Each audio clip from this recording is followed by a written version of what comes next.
Начальники отделов образования и директора школ, заведующие и методисты, учителя математики и музыки. Спортивная форма сравняла и объединила всех. В дружной и теплой атмосфере в Сибайской детско-юношеской спортивной школе состоялось открытие спартакиады среди работников образования Зауралья. Своей команды выдвинули Сибай, Баймакский и Хайбулинский районы. Всего более 100 человек.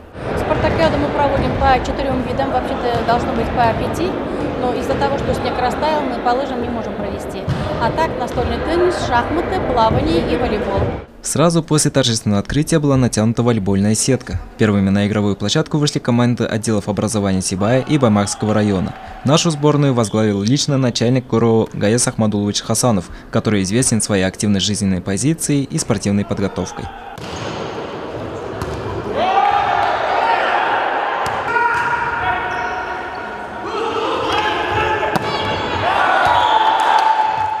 Одно очко, второе, третье. Раз за разом атаки сибайских педагогов завершались успехом. В итоге заслуженная победа.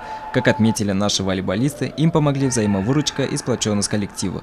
После мужчин на площадку предстояло выйти женским сборным. Спорт никогда никому не мешал. Как сказать, быстрее, выше, сильнее, здоровье. Сегодня для нас не главная победа, а главная игра, жизни и позитивное настроение. Спартакиада среди работников образования проходила по нескольким видам спорта одновременно в нескольких местах. Так в Башкирском лицее имени Рамазана Умедбаева педагоги играли в теннис, в стенах Центра детского творчества сражались в интеллектуальной битве за шахматную корону и определяли лучшего пловца. Каждая команда выдвинула 4 участников, 3 мужчин и 1 женщину. У нас ежегодно наш лидер Мурадинов Рафкат Фурматович, многократный чемпион города и Зауралья, а также сотрудник гимназии Почерков Сергей Николаевич.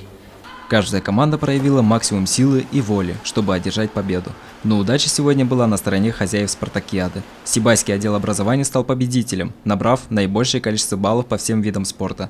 На 2-м месте хайбулинцы. Замыкают 3 призеров педагоги из Баймака. Данил Алибаев, Али Кадыров, Любовь Карпова, телекомпания СТВ.